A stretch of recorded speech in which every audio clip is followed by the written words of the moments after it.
Welcome back to the Home Service Expert. My name's Tommy Mello, and today I have a guest visiting us from Virginia. His name is Sean Castrina. He's an expert in entrepreneurship, small business, and leadership. He's the best-selling author and serial entrepreneur. He's been doing this since 2000. Sean Castrina has started over 20 businesses in 20 years and runs a multi-million-dollar service company along with other startups. He's the host of the 10-Minute Entrepreneur podcast. He's the best-selling author of 8 books, Unbreakable Rules for Business Startup Success, The Greatest Entrepreneur in the World, and The Greatest Business Plan, the world's greatest business plan. Sean, sorry about the difficulties, but it's a pleasure to have you on here. No, it's great to be on the show.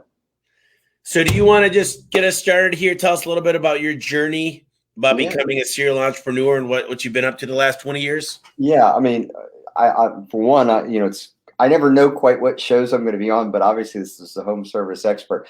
I've made millions and millions and millions of dollars in home services, and if I was ever on the Undercover Billionaire, service companies are my go-to.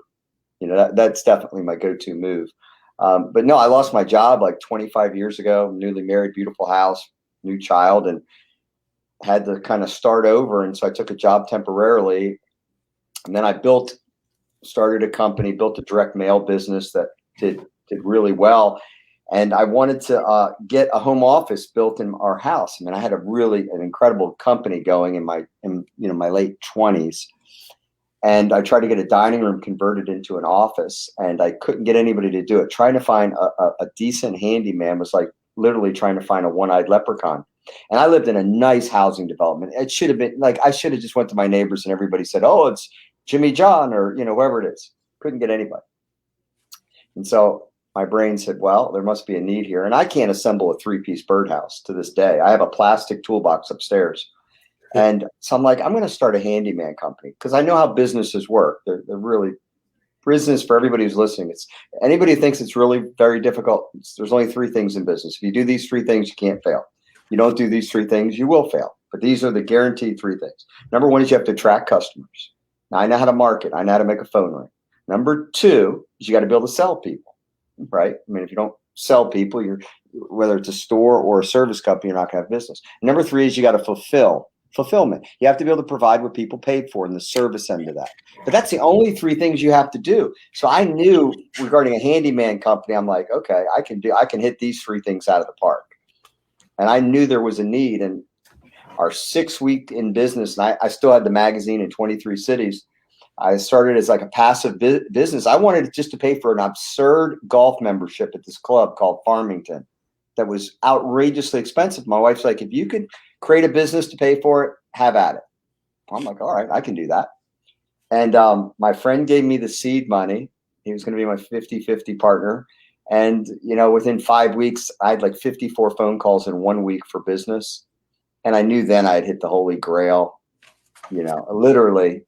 And now, we do about, 120,000 a week, have 8 divisions and literally print money. And I'm doing a beta test with a college student, my best friend and best man at my wedding. His son's at Liberty. I'm like, I'm going to do the same thing in Lynchburg. I'm going to rinse and repeat and show you that I can do it with a college kid who wants to be a marriage counselor. I can do it with anybody. Like, it's such a service companies are so simple that I'm beta testing it just because you only got to do 3 things.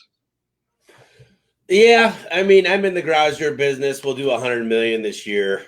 I'm in 15 states. Garage doors are gold. I have a guy in Lynchburg who goes hunting with my friend. He's in garage doors. Garage doors are gold. If I could go back in time, people always ask me, HVAC is number 1, windows and roofing are number 2. Garage doors are good.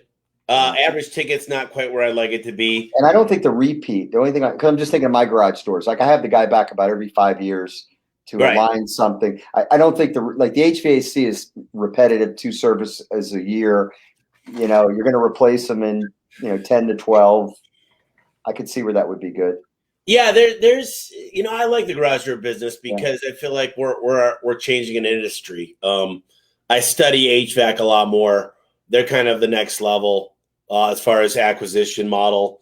and the way that they grow through acquisitions and the multiples that they're getting, I mean, are upwards of 18 times Ebitda right now, which is hard to believe. But with private equity, they're not going into hotels or restaurants. They're flocking to home services. So right now is a hot time for companies to be selling. And it's a hot time to be acquiring companies too, especially if you got the platform company. Yeah. But I'm curious. So you started, there's a lot of people that are listening going, okay, I have a Christmas light business, and I thought, shit, it's Christmas lights. It can't be very difficult. And I don't think it is difficult. We did over $1 million this year if you include yard lighting. But it's never quite that easy. You got to be organized. You got to have system. You got to have key performance indicators. You have to have a CRM. You've got to have manuals. And I just feel like there's two things I hear every single day, Sean. Either I need more jobs or I need more good people, because it's one of the two. I need more work, or I've got too much work and I don't have the right employees. Yeah, no, I agree with you. And it's listening to you talk. You're obviously, highly versed in what we're talking about. Like, I've rarely talked to somebody who's on equal footing on the subject.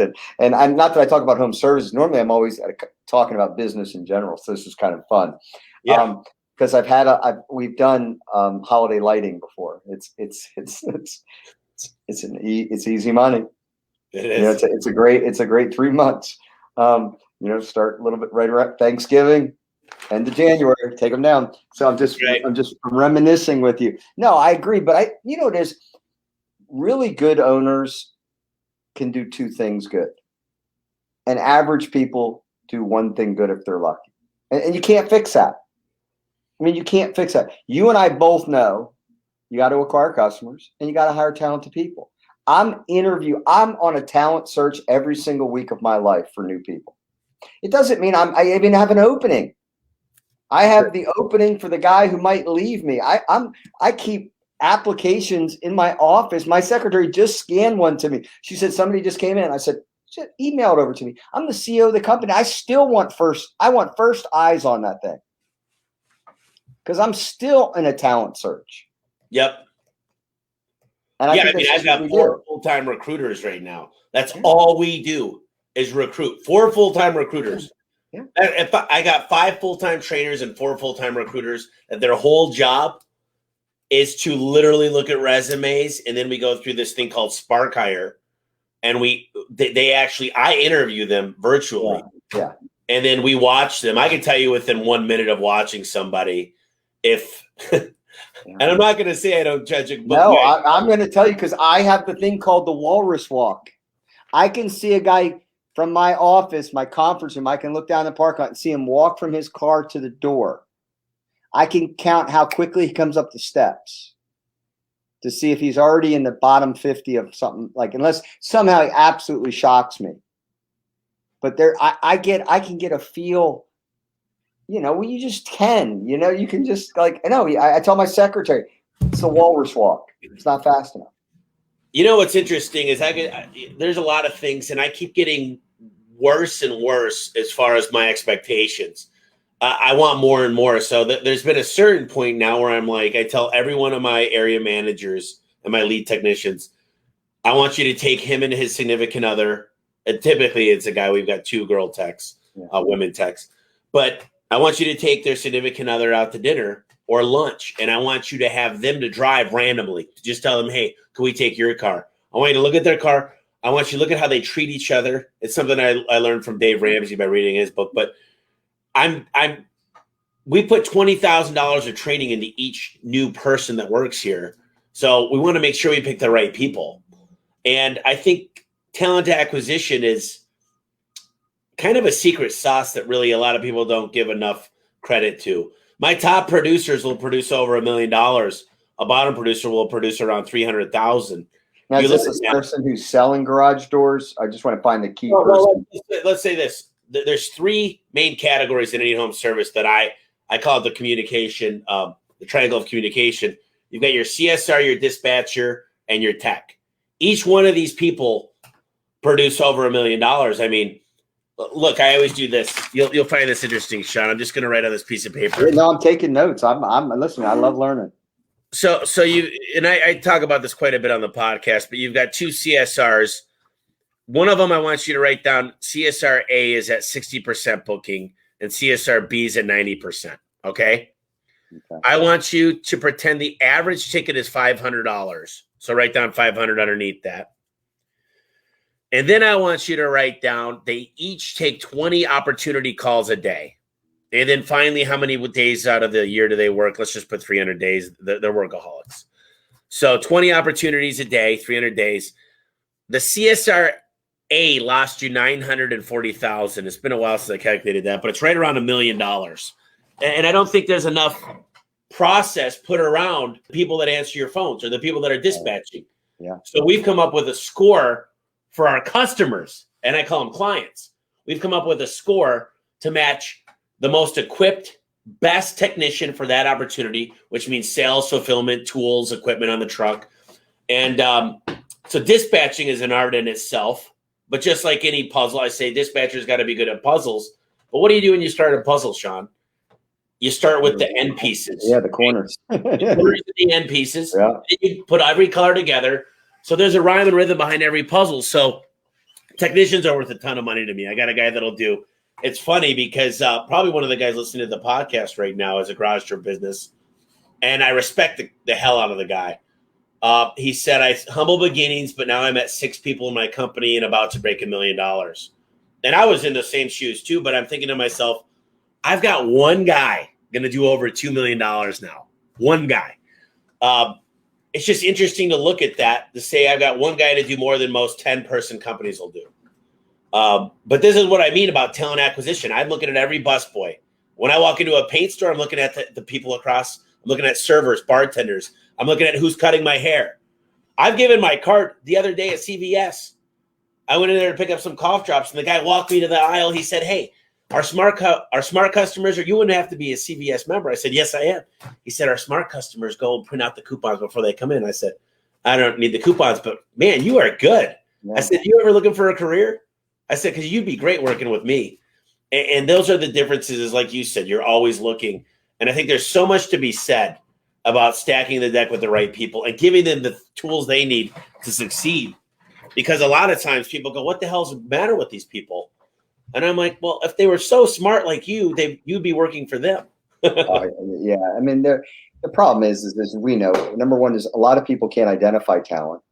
Number two is a lot of people can't attract it and keep it in their leadership style, and what I've always learned is a 6 can only attract maybe a 7 if they're lucky.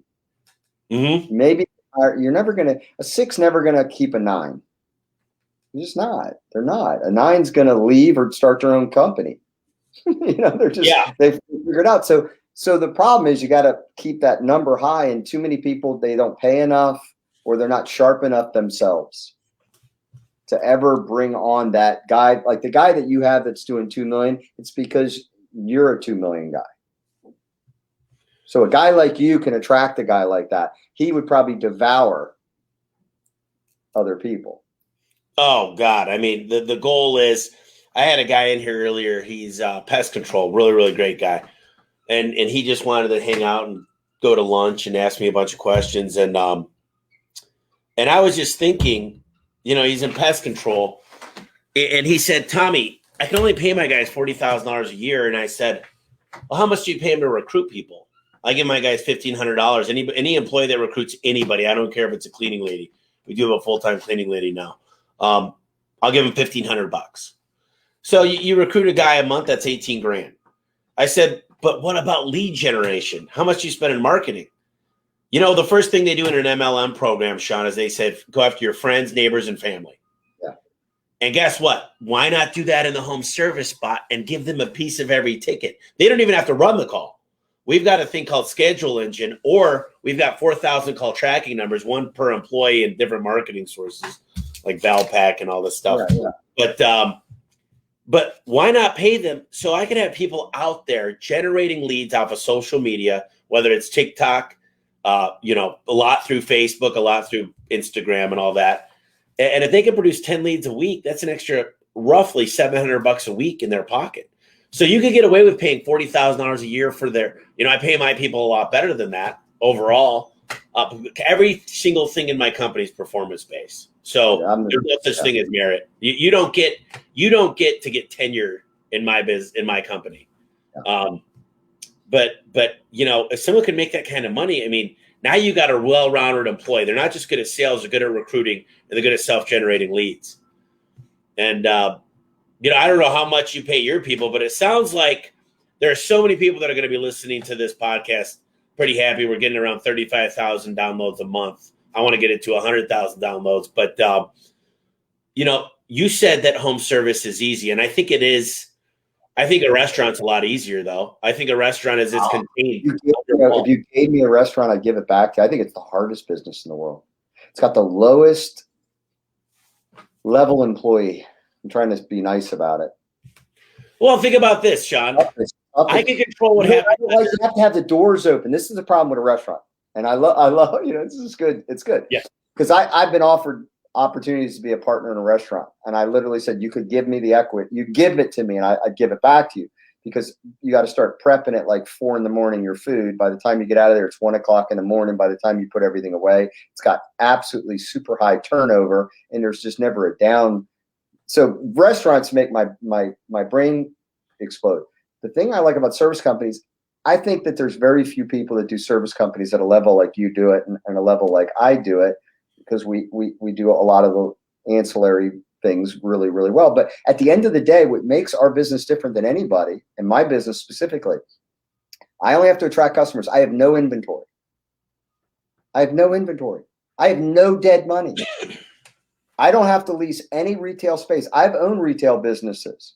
I have no 5-year leases anywhere. I could put my business in the back of in any lower end space over on the outside of town. So all I have to do is attract the customer, service the customer, rinse and repeat. And if I brand really well, I understand marketing and all that. We're only, again, I'm benign to this. I'm not saying whatever. I've owned businesses, 20 different companies. I'm just saying from startup, it's the easiest one I've ever had, making $1 the fastest, and it had the least amount of moving pieces. Now, obviously, your business may have a lot more moving pieces because you have products and things of that nature. I'm just saying none of mine have that. That's why I'm when you say attract customers, I love this. You know what? I love podcasts that we could just just jam. That we're not like, dude, I hate it when I like reading my questions. My team spends a lot of time, and I want to dig into your books. In fact, I'm loving this. I haven't had just a true, except for when the guy with the garage door on a hunting trip. I rarely have these conversations because, to be frank with you, I have not met 3 people in home services that can talk the talk, walk the walk, and are at my level, and you can. So, I mean, typically they're intimidated by the fact, because I joke. We make, you're making, tenfold of what I'm making, but I don't work really a lot, to be frank with you. I don't have to. I've never picked up a tool. It's a completely passive business, and I make more money than the president X times. So in my business model, life is really good. I've got no dead money. In the sense let me explain a couple quick things to you. He's getting ready to start swinging. This is very good. No. This is interesting because the reason I love Taco Bell and McDonald's is because you stand in a freaking spot. You got a camera looking at them. You make them wash their hands 10 times because there's a code. You could build a manual and scale Papa John's or the subs, freaky fast. And I could have 1,000 sub sandwiches within a year because I could contain what's in a small room. You try to get the guy, you need a new. So I buy brand new vehicles. I wrap them. I train a guy for 2 months. And I do have to carry some inventory. It's not inventory list, but I've got my manufacturer. I worked out a deal with them to carry everything, even my white label parts. They charge me an additional anywhere from 10 to 30%. But that way I don't have to have huge warehouses. And they deliver it to the jobs or to you. So we bring our tool. We've got a full warehouse van, and then our trucks are we order on demand as far as we don't know what doors people are going to want. So for the most part, that's custom ordered. And right now we've been having some problem with the supply chain. And the real money, just like HVAC, is taking a service call and turning it into a door sale, where most companies in the home service space, especially garage doors, don't do that because it's a lot of work to order the right door with the right headroom, the right color, and not have it damaged when it shows up. But there's so much more money in it. But, the thing I want to tell you, though, is I'm not going to go into too much detail, but I got off the phone with a realtor, and I'm adding a bunch of showrooms because Google My Business locations. And then there's local service ads. Local service ads are the Google Guarantee program. So although you don't necessarily need a brick and mortar, Google wants you to have a brick and mortar to be able to trust you, that you actually have a location. And we have that. Like, we're a Google landmark in our city. Our office has been located. It takes up an entire corner of 2 major streets. I mean, I'm savvy. So how do you get most of your, so you said the 3 things, and I want to go into this. Yeah. Attract customers. You got to be able to sell people and fulfill what you sold them. What do you find as far as marketing? What's your go-to, your top 3? Okay. Number 1, I own a digital marketing company. That's incredible. And that's one of my holdings. And I bought it because there was synergy there. Digital marketing, it was number 1. We ran a Super Bowl ad. So we do a lot of TV. I did like a ton of TV during the election, obviously during that. And I still do Fox, MSNBC, CNN from 4 o'clock to 8 o'clock every night, 3 testimonials, pushing 3 different characteristics of our company. So I'm in Charlottesville, Virginia. It's a town of 60 to 80,000, but it's very wealthy. UVA, The Rock has a place here. John Grisham, Howie Long, very wealthy area. Reputation, image is important. So digital, TV, and then I think a Valpak or direct mail, absolutely, because it's just the law of numbers. People are moving in all the time. There's no downside of 60,000 people getting a slip of paper that says we do A, B, C, and D every single month. So that would be my order of things. Would be digital first. Digital. So digital first. Absolutely. So pay-per-click, you got the LSA ads, you've got organic, you've got your Google My Business. 1/3 of our business, though, 1/3 of our business is repeat. Because I'm a fanatic. I get a dashboard every single day at 4:30. While I'm sitting here, there's going to be a text to my phone, and it'll show me every lead that came in and where it came from. And what is your CRM? What's that? What CRM are you using? My guys have all that, so I don't even know the answer to that. Like, you said it like 6 times. I'm like, I know I'm supposed to know that, but a customer. No, it's just I use Service Titan, and people use everything from House Call Pro. I mean, there's a million different CRMs. The way that I do everything old fashioned. It's through an Excel spreadsheet, and it comes to me, and it just works with my simple brain. And I have an amazing staff that does that, but. This is what I've learned. Again, the biggest thing, and I'm OCD about tracking things. 1/3 is repeat. A healthy company, 1/3 is repeat. 15% is referral.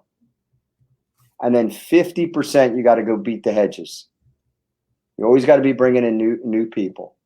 However you accomplish that, I think my strength is marketing. I'll run a Super Bowl ad and own a digital marketing company and own a direct mail magazine in 23 cities. That's the only thing. I mean, that's the one thing I'm pretty good at. And however you do it in business, you want to acquire target customers for the least amount of money. I mean, that's marketing. I want to get the person who's most likely to buy what it is I sell fastest. I don't want, it doesn't take 3 sales calls or whatever. A target customer able to buy what it is. And our ideal customer can say yes today and write a check today. So we don't do it realtors. We don't do commercial work. I don't work with builders, none of them. I work with customers that can say, yes, we want that done today. Yes, we'll write you a check today. That's our target customer. So what we do works, for us, and then our conversion rate's 50% of everything we look at. Really? Now, the secret to that is everybody who sells for my company is a partner. They're not salespeople. They're who runs my construction division, roofing and siding. He's an engineer. He's smart as a lick. He doesn't even come across like a salesperson. But when you're around him for 5 minutes, you want him overseeing your job. My guy who does my handyman and painting division, graduate of UVA, sharp as a tack, 50 years old, been in this business. Person who does my kitchen division, ran the biggest kitchen company here in Charlottesville, 60 years old. He's a chef. He's a genius with kitchens. My deck guy, saying that everybody, I've like franchised my company from the inside out. So all those guys that I told you about, and I have an on-staff designer, all those people that I told you about, I tell them, I said, we already have a yes. Everybody wants to use us. It's just whether they can afford us. You're going to the job, all you're finding out is whether they can afford us or not. If they're calling Advantage, it's because they want to use us. We have an A+ rating with the Better Business Bureau. We've won every award you could possibly win. They hear testimonies every single day about us, and we're on the Super Bowl. So I'm curious to hear. So tell me your TV plan. I love TV, by the way. Yeah, I love TV. I love bookends, and I was buying TV at a fifth of the. I was buying TV when the pandemic hit at a fifth of the price on national TV, and getting 5 times the exposure. TV is gold. Everybody doesn't listen to me. I'll give you a secret that I think you'll love anyway. I believe marketing it's called layered marketing is what I'm convinced of. It's no one thing. Yeah. I'm doing a Broadway play. I was talking about this in my podcast yesterday. Good marketing is a Broadway play. There's a hook. There's a trailer that gets you to watch my movie or come watch my play. Okay. Then I introduce to you a hero, our company, a villain, the industry, my competition, an obstacle, a tussle, why you're not getting what it is you want. Okay. And then the story has a happy ending, how we're going to deliver it. So all my marketing kind of takes you through that. And when we do radio, it's purely testimonial, no call to action. All you hear is Mrs. Smith saying, oh, they were the greatest company. They came on time. They stayed on budget. They were so good, blah, blah, blah, blah, blah. That's all I want Mrs. Smith to do. You're going to hear Mrs. Smith through an entire year. That's my hero in the story. Then I'm going to give you other little things. Then I'll do a radio commercial that'll create tension. Well, the other company that came, they didn't show up. They didn't do this. They didn't. I'm telling a story. And in every story, every story, we're the hero. We can solve the problem. And so I do it all. Like I said, I do radio for testimonials. I do TV for branding. Like the Super Bowl had no hooks in it. It was just purely, we're great. We're great, period. And we can afford this ad. When you buy a Super Bowl, obviously it's not a national company. No, regional. You just buy. So I know. I actually looked it up yesterday. Yeah. Super Bowl commercials for 30 seconds on a national level are about $4.5 to $5 million. I told you what it is regionally. You'd probably fall out of your chair. I pre-buy it. I got mine. They came back because I'll pre-buy it and they know my money's going. I got mine for $4,300. And I got a Super Bowl ad before the end of the first half. Now, I bought it 3 months ago, but my money's gold. That's the one thing about nobody has to chase anybody. Nobody has to chase Sean Castrina's check. Well, how do you because you see, everybody watches Super Bowl commercials. I remember when GoDaddy came out, that put GoDaddy on the map. Yeah. The hot chick, and it was controversial, and it got more news. Yeah. But I thought it's all national on Super Bowl. How do you? They get 4 minutes. There's like every local person, because honestly, the local venue, they're still selling ads. So everybody gets like 4 minutes.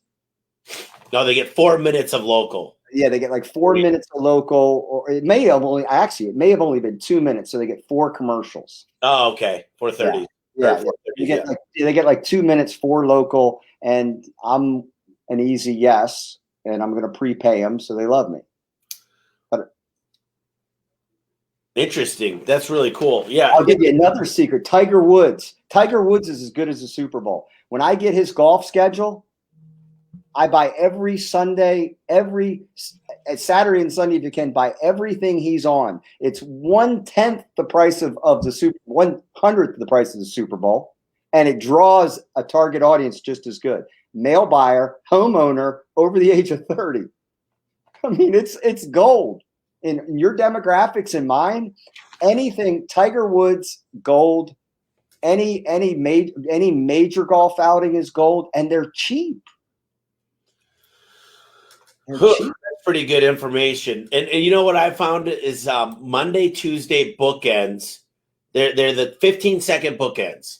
And when I started, someone told me this 10 years ago, and I didn't do it. And then I tried it 2 years ago, and it's crazy because some people say TV is just it's a way to brand, but I believe you can get direct response if you do it right. Yeah, you can. I mean, it does. If people need what you want. This is what I say. Anytime you come across credible and people know what it is you do, you succeeded. I mean, at some point, something's going to break. The garage door is going to break. It's top of mind. Yeah, you got to be in their psyche. You got to be in their. I want real estate in their head. You know what? And so, you know what's funny is I've got an LOI out right now, and I can't go obviously with the NDA. Can't talk much about it. Yeah, but I'll give you an overview of the. Few years ago, the guy was spending a fortune on outdoor between billboards, TV, radio. And 2 years ago, he did it again. And then he replaced his managers, got out of all of it. And last year, hit 25% net. But I don't think he understands that it was the years leading up that created that. That's the layer. Remember what I just talked about? That layered marketing? The residual effect of reputation and residual. Like I did great during the pandemic. It's crazy.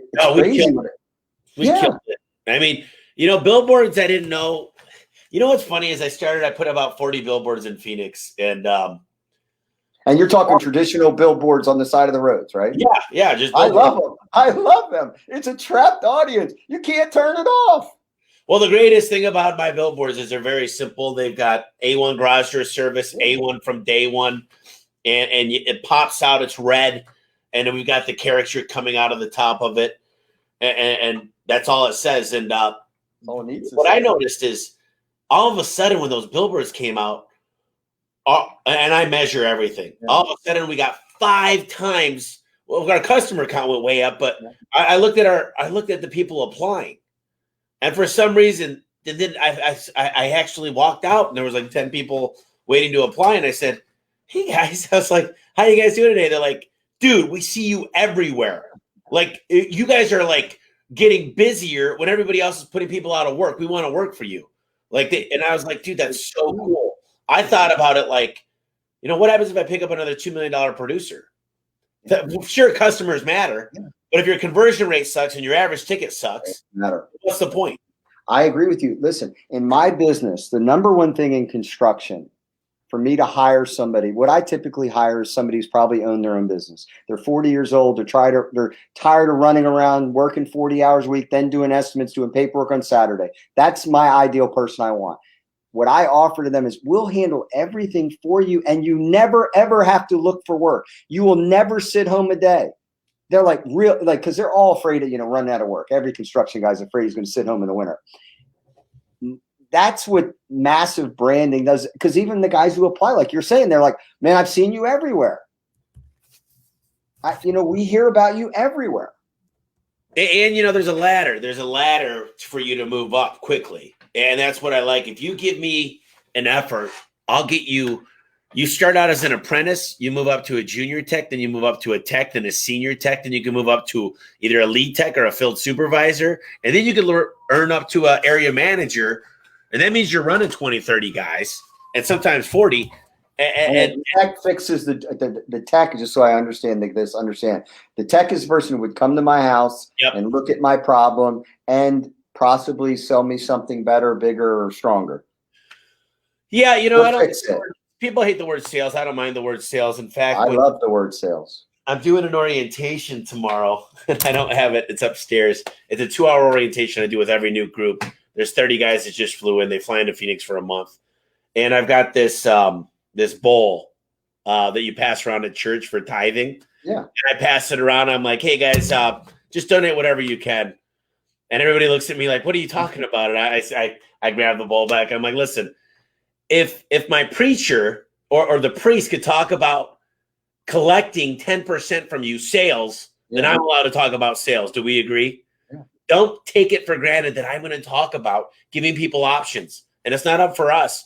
It's an 8-step process that works every single time. And if you do not skip a step and follow my process, it will work every time. And the customers will love you for it. And it makes it so easy. And then we started doing role playing and videotaping these guys. And finally they actually get it. And I'm like, no, let's look at your eye contact. Look at you. Look at your body language. Look at your tonality. You didn't make me believe you. And when we go into these things, it gets fun. You know what I'm saying? It's funny about sales. I love sales, and I joke with my staff because I oversee one of the divisions, and my team just cracks up because I'm not your typical construction guy. I drive a Mercedes. What I say to people as soon as they look out the doors, if you sue me, you get something. That's my opening line because I don't look like I wear a polo with a pink on it and all the rest. And I've told my staff, I said, I'm going to try this next week. I'm going to limp, talk with a lisp, maybe a stutter, and I'll still close more sales than everyone does. And they're like, no, actually, I think you probably would. I love selling.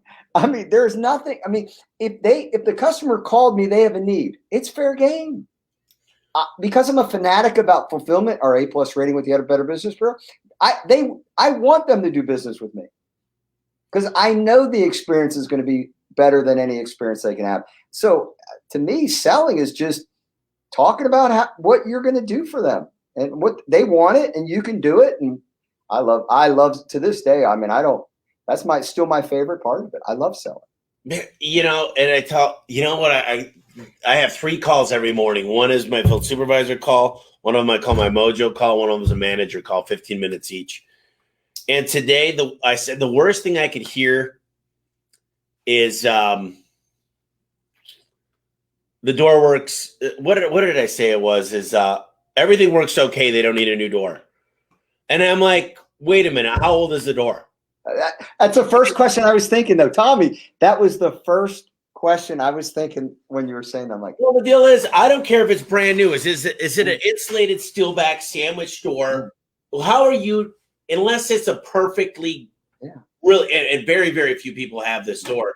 Is it a steel back door that's going to last a long time, save them money on their energy bill each day? Is it going to have the rigidity to have 3 kids going in and out of it every day? Yeah. Does it have the technology to be able to open and close it from their cell phone? Because if it doesn't, then how could you say they don't need? I don't know if people need anything. They don't need a garage, or they don't need a home. You know, first of all. Second of all, because I buy wants. Do you need financing? I know one thing. You give me 2 years, same as financing for anything, I'll do it on groceries. You give me 2 years, 0%. I will finance my groceries. Trust me. I will finance any smart person. See, people think that financing is only for people that are broke, and I'm like, no. That's for rich people. Rich people understand it. We love looking at our own cash. This is what I've learned. This is what I always tell people about financing. Number one is this: when you need money and there's a problem, nobody will give you money. Banks don't give you money when you have when it goes to crap. Just so you know. So you take everything you can when you can. I still love cash. Look, I'm working right now to get about $35 million for acquisitions. And you know what's so beautiful about investment banks is they will loan up to 4 times Ebitda to anybody as long as you're a good platform company. So my goal is I'm going to plead complete ignorance. You've used the word twice that I don't know the name of. Ebitda. Ebitda. I write books and speak at colleges, and I feel like a 5-year-old right now. Ebitda is so basically there's that earnings before interest, tax, depreciation, and appreciation. So what that means is basically it's your profit, and then you get some add backs. So if I hired you as a consultant, Sean, and I hired you for 6 months only, I could add that back to expenses. If I had some one-time things that I did, I could add those back. Those are called add backs. So typically in most home services, whether it's HVAC, plumbing, electrician, garage, most industries go off of a multiple of their profit. But in this case, we talk about Ebitda. And you know, what's crazy is these numbers that they're getting. I mean, private equity companies, your goal in the home service space, if you have the ability to do it, should get to $20 million profit through acquisitions. And then you get these multiples. that create generational wealth. Like if I get to 20, which, I mean, realistically, I should be there after this next acquisition. 20 would give me 15 times. That's 300 million. Now, isn't that fascinating? Now, here's the crazy thing. Now, this is what I love to teach people, Sean, and you probably heard of this word. But well, so far, there's 2 words I didn't know. I haven't known the definition to yet today, so maybe not. This is the favorite word out of everything. It's called arbitrage. Now, arbitrage is when I buy a company for 5 times. Okay, 5 times. Now, guess what? I'm worth 15 times. So that 10 extra times, that's all the money I made just by buying the company. So it's better than dealing drugs. It's better than doing anything you could imagine. Sean, if you go buy a company and you pay 3 times their profit, so let's say they're $1 million company making $150,000. So I buy it for $450. So you buy it for $450. You paid 3. Now let's say you're worth 10. That's $1.5 million. So you've got 105. So you got $1,050,000 that a company will pay you, and all that money is called arbitrage. They used to have a thing called Google arbitrage that you could do, and then Google closed the gaps. But anytime okay, so this is a bad example. I've never felt stupid on a podcast. I've done 300 of them. Went to graduate school. I've written my 4th book is coming out in a month. I honestly can say I've been on the most famous podcast in the world. I've never felt less bright today than ever before. I'm in my studio, and I'm so glad none of my staff is around me because they think I'm really smart. And right now, I don't feel very smart. No, you're very smart. I don't feel it. Hey, listen. I'm going to tell you, though, it gets so exciting because I got this guy on my podcast. I got a lot of books here. And I love that too. I buy a book for anytime somebody's on my podcast that's an author. My habit is to buy their book. I just do it at the end of the week. I go through and buy it, and then I keep creating these bookshelves. Well, you know what? So this guy Adam Coffey, he's the private equity playbook he wrote, and he's with all these private equity companies, and they put him in charge. And recently he's the CEO of the largest commercial HVAC company in the world. And the whole sole goal of him and his team, he's got 20 people on his team. The company's thousands of people, but their sole goal is to identify acquisitions and just tuck them in. And that's how Blockbuster got. I mean, that was the Blockbuster model when they sucked them. Everybody's model. I mean, yeah. I mean, Blockbuster did it. They played Pac-Man, and then they never kept they never realized that you could actually stream a movie. They never caught on to the end of it. But that's what I love about your business. My business is, in my opinion, is unfortunately, it's made me personally wealthy, but it's not, I could either franchise it, which doesn't really get me excited, to be frank with you. Franchise is not great. I don't like 4%, 6% of, it's not enough.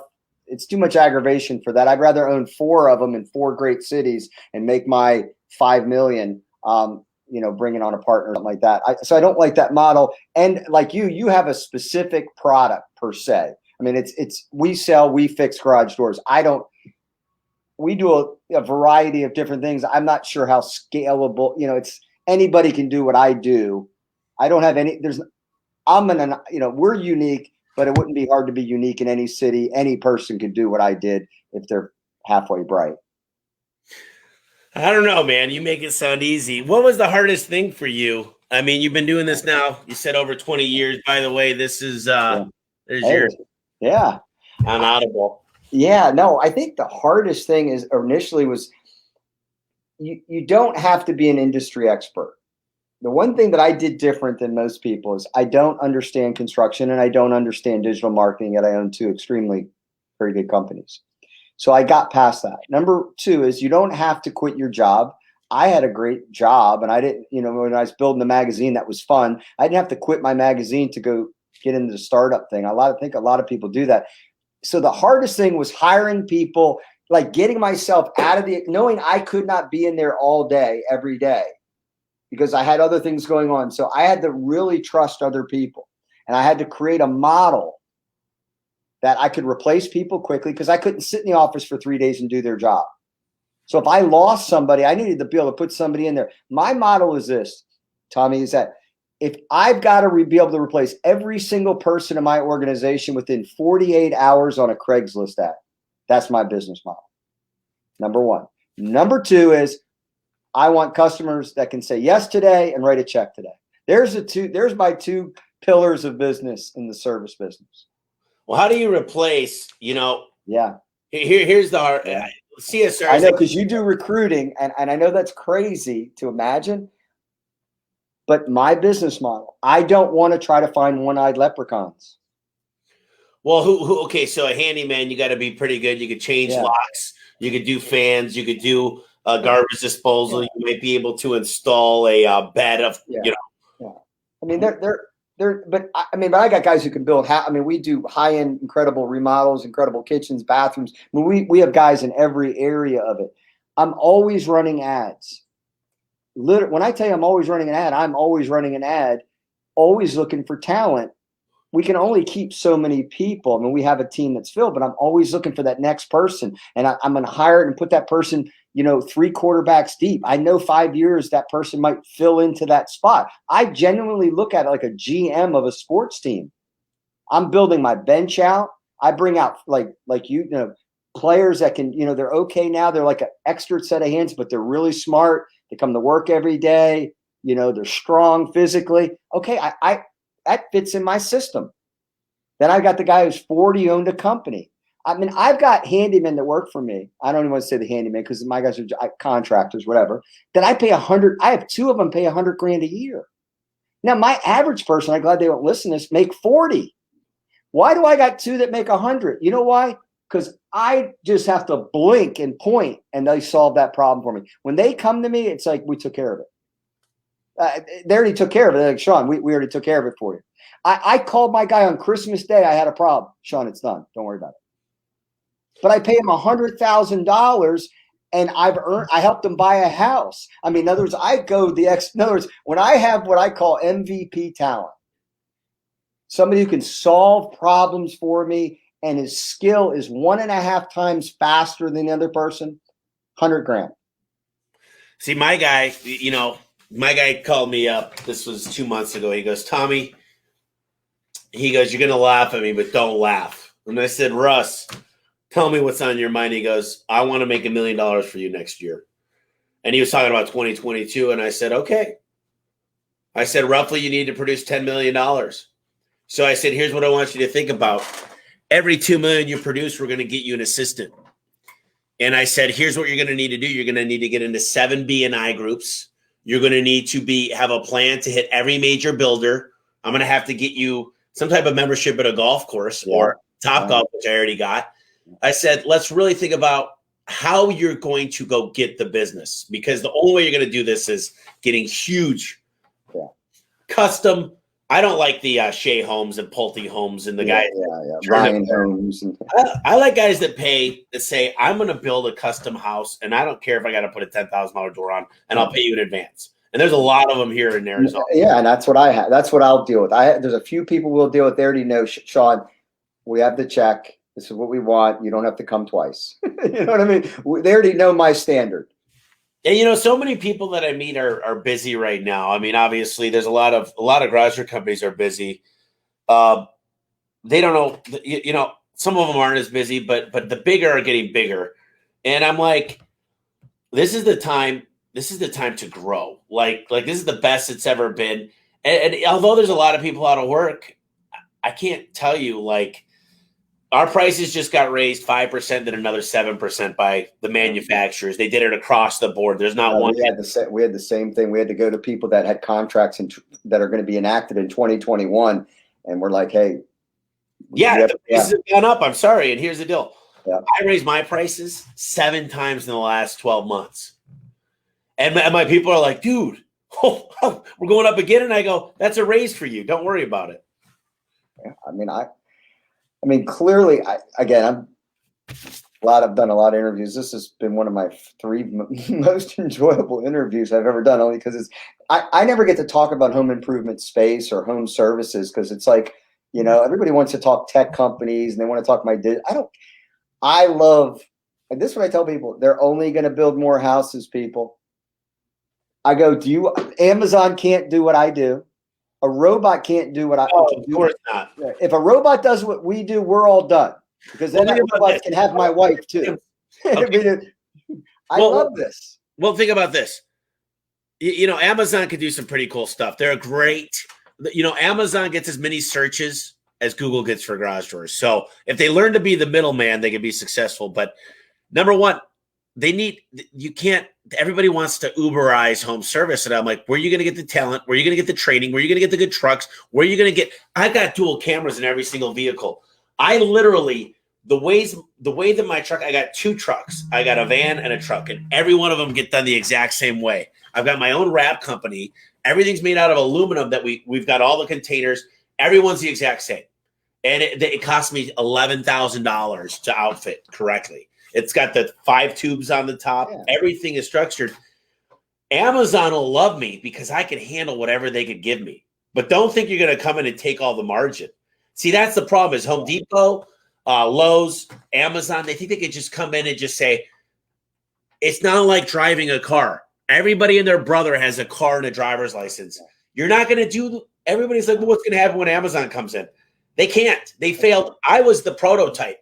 I was the beta launch both times they try to launch. And it's shit, it's garbage, and it sucks. And they know they suck.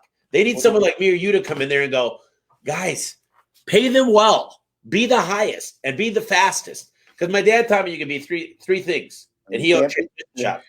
You could be the fastest, you could be the best quality, and you could be the cheapest. Pick 2 out of the 3, Sean, and here's what you get. Because you're never going to be all 3. No, I love it. And I've told, the thing about it is that robots are not going to be able to go to a person's house, climb up on that roof, do an analysis that the fascia is rotted, that the gutter is dropping, whatever the case may be. And I said, if it ever gets that, we're unnecessary at that point. So the world is going in a direction. I will be irrelevant at that point. The analysis of what it requires to do a home project, nobody can do. It's just, you're not going to be able to do that. Here's the deal. I think we're going to get to a spot where, if you get a chance, read this book. It's by Marcus Sheridan. It's called They Ask You Answer.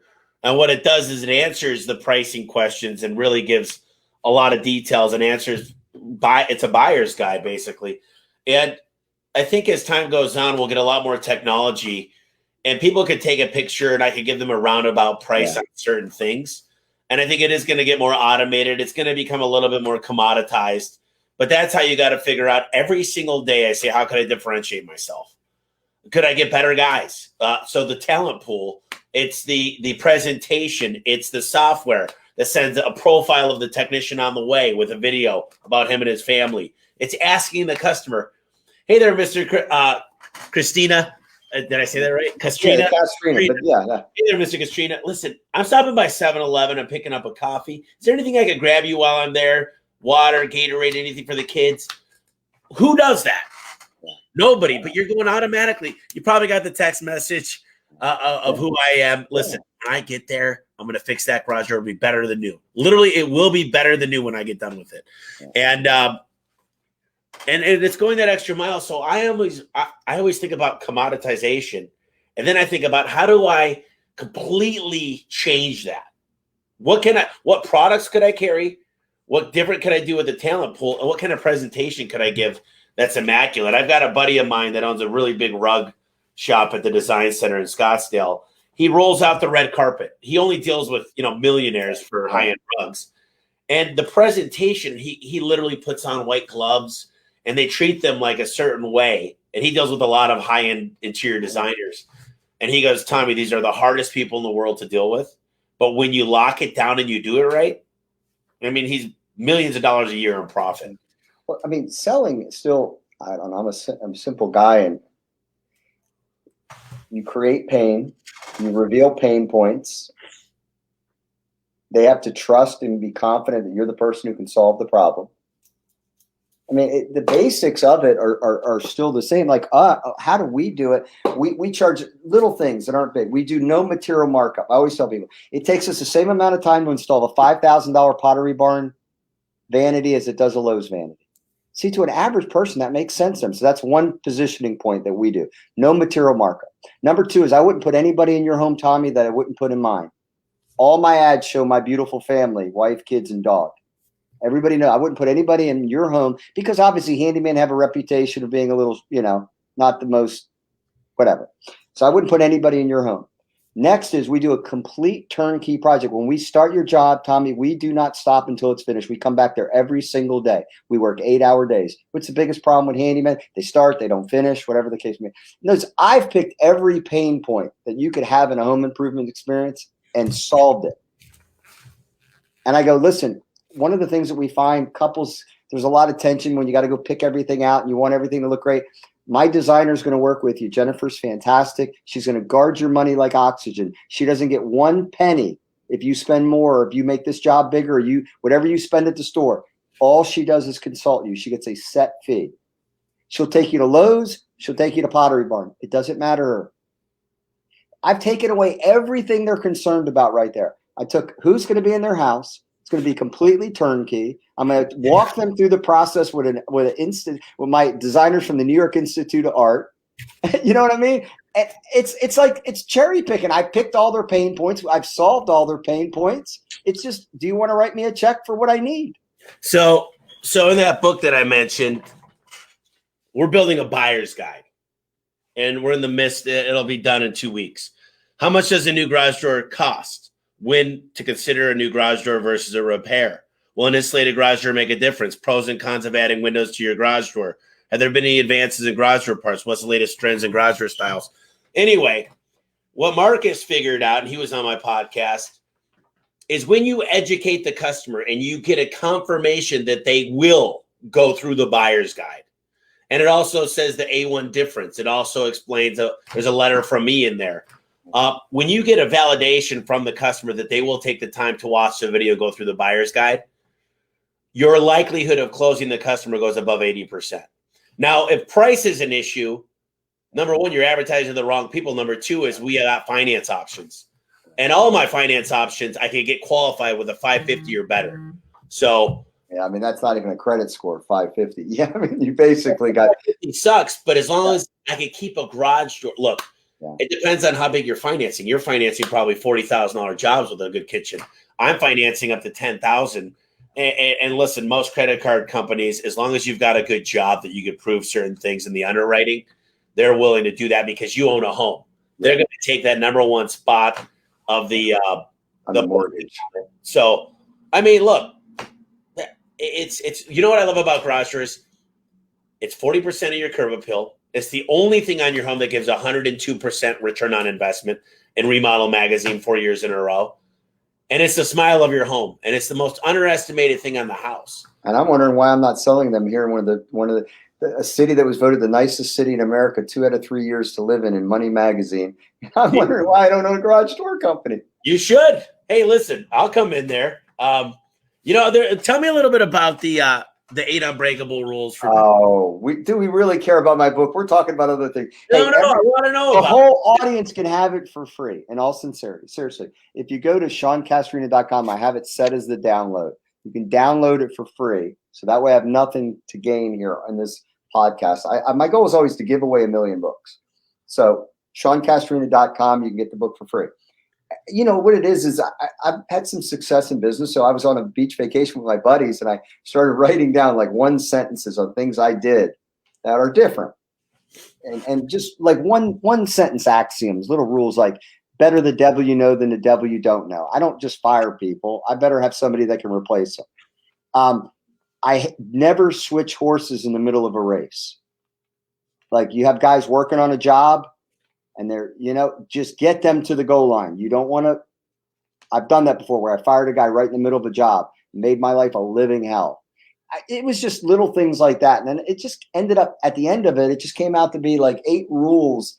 Knowing what I now know is know why you want to be an entrepreneur in the first place. Some people are employees. My daughter's a school teacher. My wife's a nurse. Nothing wrong with that.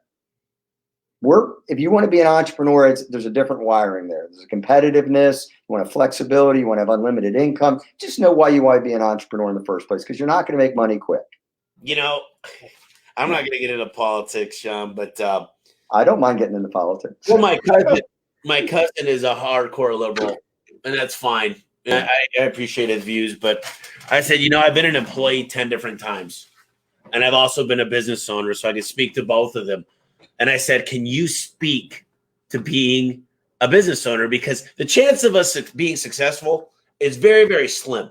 Yeah. And if you take away, Sean, my reason for expansion, and I'm going to say I'm a little bit selfish in the fact that I'm not going to take a big chance and a big risk, continue to grow as hard as I could, sacrifice relationships, and continuing to sacrifice everything I have to grow if there's not any prize at the end.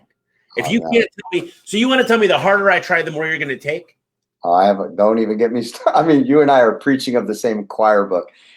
I mean, listen to me. I have a hard time with somebody who's, if the only paycheck you've ever gotten has been as an employee or the government, stay the hell out of small businesses and businesses. You have no platform to talk. And that's my problem is he works for the government. And of course, when I go to the DMV or the MVD or Secretary of State, so, they call it everything else in different states. When I go to the USPS, I am disgusted. It's slow. The efficiencies. They don't have a smile. They're not friendly. They're off every holiday. And I'm like, you know what? We work every holiday. We work nights. We work weekends. We don't love sleep. Whereas they look, how in the hell can they preach to us is my question. It's insanity. Oh no, it's insanity. We get sued. I get sued. Look, thank God I haven't been in a lot of lawsuits. Usually it's because my competitors, there's another A1. A1 Garage Doors is not the best. A1, believe it or not, is probably not the best name for people because it fell first in the phone book, 25. That's why mine was Advantage. Same thing. I took Advantage because it was A in the phone book. You know what? Advantage is a good name. I'm actually going to look up your commercials because I'm curious. They're great. Yeah, my commercials are great. Advantage Home Contracting. They're great. Let me ask you this: if the people want to reach out to you, what's the best way to get a hold of you? Oh, dear God, don't find me. No, I'm joking. It's social media. I'm just joking. But get a free book. If you want to learn about, I'm good at teaching business in short increments. Listen to the 10-minute entrepreneur podcast. It'll help you more than anything because I'm very granular on every single part of business. So that I would listen to the podcast. It's free. I'd get a free book at my site. I'm verified on Instagram, but that and $1 will get you $1. I don't really care. I'm verified on Facebook, yet I've never been on my Facebook page in 10 years, but I have a team that does a great job with it. So I'm not a social media guy. I love business. I love starting companies, and I love helping people do that. That's what excites. I really, really love people who have a desire to be an entrepreneur. I think it's the greatest profession in the world. I share with everybody this one statistic. The Forbes wealthiest 400 people, there's only one thing they all have in common. They're either an entrepreneur or the heir of an entrepreneur. There's not a lawyer on there. They own it. It's a business. Okay. If they're a doctor, it's because they started a pharmaceutical company. There's no employees on there. They were either got major stock options like a Steve Ballmer or something like that. But my point is that no government workers, entrepreneurs created that list. And you don't have to have a degree. It's the greatest profession in the world. Yeah, I think we're both diehards. One of the things I always ask, Sean, is can you give me 3 books that have made a big difference in your life? Oh, yeah, absolutely. Here's my books. I always keep them. I like the book The One Thing by Keller. I think Gary Keller. I always recommend that. Yeah, very good. I read one that I really like by Patrick Bet-David, Your Next 5 Moves. Really good. Really, really good. And then this is another one that's great, and it's under the radar. Speed of Trust by Stephen R. Covey. It's Stephen Covey's son, actually. Incredible book for anybody who owns a business. Speed of Trust. They're my 3. The One Thing by Keller, Your Next 5 Moves by Patrick Bet-David, and The Speed of Trust by Stephen Covey. All right, Speed of Trust. All right, man, I got it. And here's the way I kind of end things, Sean. And I'm gonna do this again with you soon because because we got a lot more to talk about. That was fun. It was fun. I want to give you so there's a lot of people listening everywhere from pest control. I mean, I've got a lot of chimney sweepers that listen. There's a lot of people that do window washing, and you got big HVAC companies and home remodelers and window companies and roofers. But I always like to leave them with one last gold nugget to kind of take and put into action. And I'm going to give you the floor for a few minutes to kind of give them something to think about or something to go do that'll change their business or maybe change their relationships. I think the thing with businesses is that most people, you get lazy when it comes to acquiring customers. I mean, you have got to be like Pac-Man. You've always got to be thinking of ways to acquire more customers. And like, if you have one thing that works, you need to find a second thing that works. You find a second thing, you need to find a third, because almost every one of those vehicles become a business in and of itself. Like, I can look at my business and I could say, well, okay, Valpak will bring me this year. Technically, it's almost like a business in and of itself. TV is going to bring me this. Facebook's going to bring, I want 20 of these. I want 20 channels bringing business to me. If you want to be a better business owner, you need to bring in more channels into that body of water. But master the first one. Yeah. You got to get one. You got to get one going. But it's true though. I mean, if you think about it, if you acquire good target customers, a lot of the other dominoes fall. It's easier to sell a target customer. That's the person that's most likely to buy what it is you're offering. So I think marketing is just so critical. And I think we get lazy. It's my favorite thing. I got a master's degree in business and marketing. And I swear I've learned more outside of business school. And I can tell you this, Sean, I go on a lot of Facebook pages, especially entrepreneurship. And I was on this HVAC one, really big, 40,000 people. And this question had popped up, and I don't know how I found it, but it said, hey, I'm new to the HVAC industry, and I'm on my own, and I'm wondering which way to generate business. And 150 replies, and maybe 3 of them had good information. All of them were, go after referrals, that's what I do. And I'm like, cold. I want to own the spigot. I literally, Google is God when it comes to home service. So master everything with Google: pay-per-click, LSA, GMB, and organic. The 4 algorithms, number 1. Number 2, direct mail. Number 3, door-to-door. Number 4, TV, radio, billboards. I categorize as 1. Yeah. Then I look at the other little things. Look, I own Nextdoor. I own Yelp. I own Angie's List. Home Advisor, people say it doesn't work. I freaking make a shitload. Thumbtack, Living Social, Groupon. All these channels that people say, you know what? If I didn't hear of some little guy making $5 million off of one of these, I might not believe it. But there's a spot for every one of them if you master it.